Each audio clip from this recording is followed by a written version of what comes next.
अगर आप भी चाहते हैं कि आरसीएम म्यूजिक के वीडियो सबसे पहले आप तक पहुंचे, तो लाल बटन को दबा के चैनल को सब्सक्राइब जरूर करें और साथ में बेल आइकन को दबाना ना भूलें।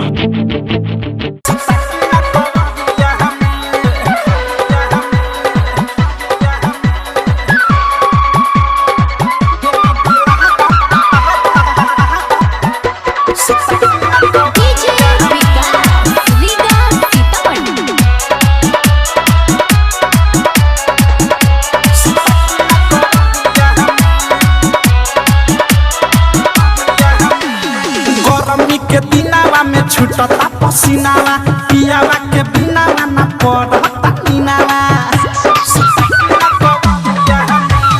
गरमी के दिनावा में छुटता पसीनावा, पियावा के बिनावा ना पड़ता नीनावा। भेजल वाला आउ जो छोड़ता नी गाँव जहावा लागे न सरिया में। बिना डोला धाये देवरु सुता के कवरिया में। बिना डोला सुता के कवरिया हमें, बिना डोला धाये देवरु सुता के कवरिया हमें। सुता के कवरिया हमें।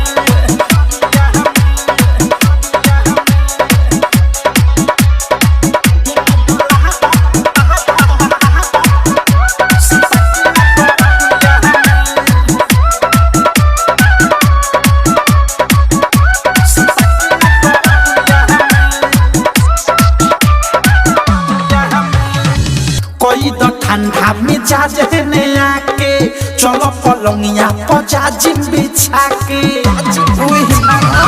एक तो गर्मी में गरम में जवानी, भोरे से पी गई 4 लोटा पानी। भीग जाता तनावा, बिगड़ जाता मनावा रोज दोपहरिया में।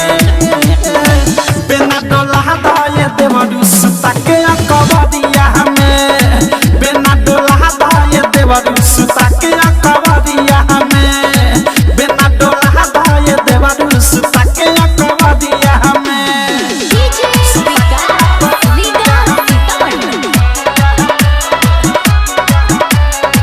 नित्या रिकॉर्डिंग स्टूडियो ननौरा।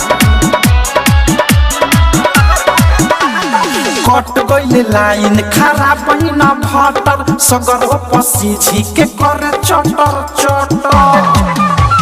प्रेमिया देश तनी बुझन कलेस हो, देखी देखी हंसे अनुराग मुकेश हो। का कहीं नित्या तनी सहाक बा कमर के जरिया में। बिना डोला धाये देवरु